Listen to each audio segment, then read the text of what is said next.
Hi, I'm Sergio. Pleasure to meet you. Today I'm gonna show you guys how I make keto-friendly refried beans.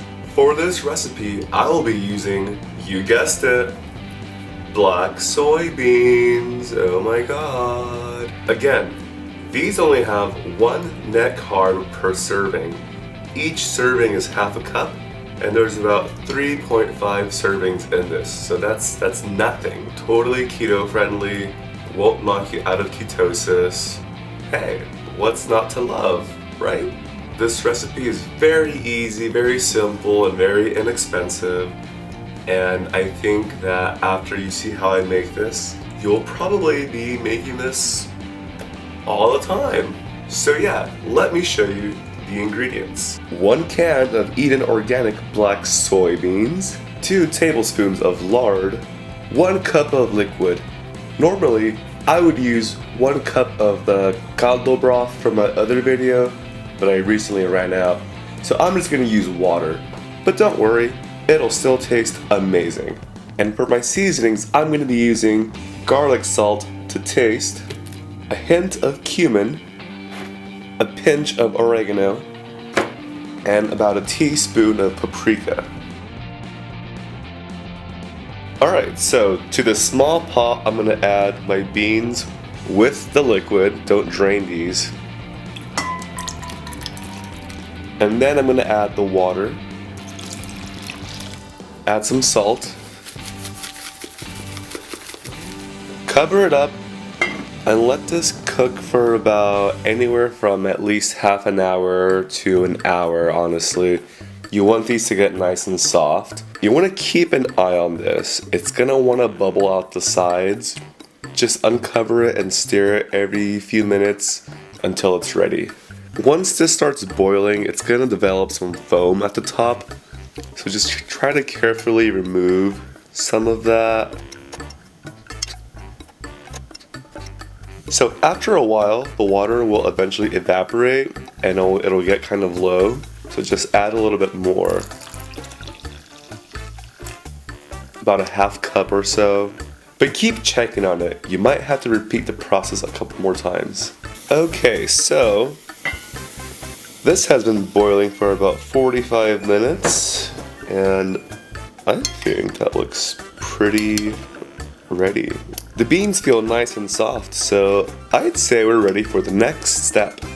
Alright, to a hot skillet, you're going to add 2 tablespoons of lard. And carefully add your beans to this. But be careful, it might get really splattery and sizzly.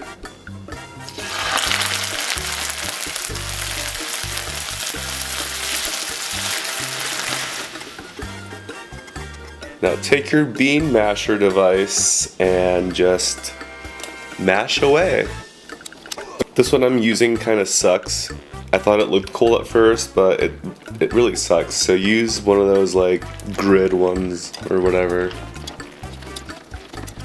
You want to mash this really well to the point where you don't see any whole beans anymore. Just pure mush. At this point, you can go ahead and add your seasonings.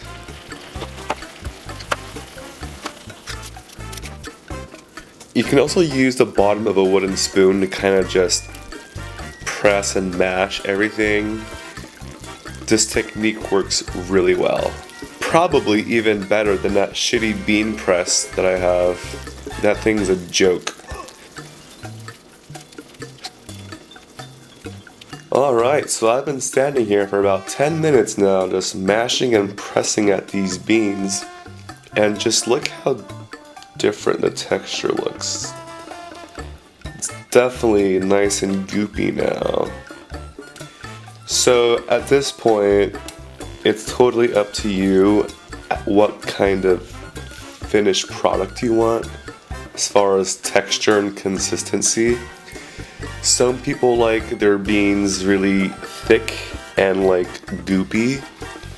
Some people like it kind of runny, watery-ish, kind of like this. So really, it's totally just up to your personal preference. I'm gonna let this simmer for a few more minutes so it thickens up a little bit more. And also, if you don't want to do this process, you could just make it easier and toss everything into a food processor and just blitz it up to a thick puree or something. But I kind of like this method more. It's kind of more organic and it looks, kind of chunky-ish, beanish. But like I said, it's totally up to you, however you want it. Alright, so I've been mashing this for a few more minutes and now it's kind of reduced to a nice consistency that I think I'm okay with. It's all sludgy and diarrhea looking, but that's the best part about refried beans, right?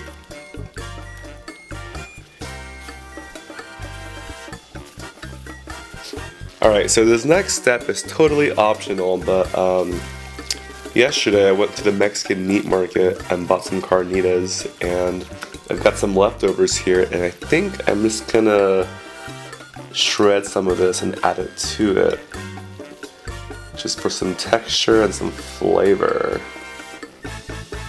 Alright, so as you can see, the texture has really changed by adding the carnitas to it. Now it's like extremely thick. Now again, the carnitas are optional. It's just what I wanted to add to give it a little flavor and texture. But you don't have to add that. Your beans would be just fine without it. So yeah, I'd say this is pretty much done. Alright guys, well, here's the finished product. I heated up a tortilla to make a little taco out of this. So I'm gonna try it and let you know how it tastes.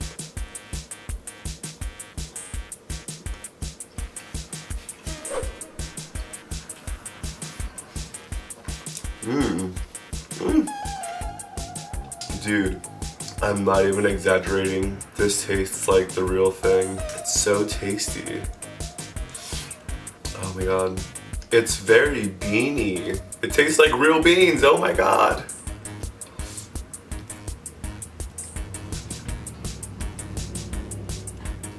Oh man, this tastes excellent. I'm so glad that I decided to make this because beans are amazing. This is extremely delicious. Yeah, wow. So you can make this for various types of dishes. If you want to make a taco or a burrito, nachos. This would be great for a keto Cinco de Mayo feast. Last bite. Oh, I feel alive. I think I just found God. Whew. Well, alright y'all, there you have it. That's how I make my keto-friendly, low-carb, refried beans. Keto Mexican food, hey, it exists. And it's delicious, it's so tasty. Alright, you know the drill. If you enjoyed this, give me a like, a share, and a subscribe. Oh, Lord. Alright, I'll see you next week. Bye!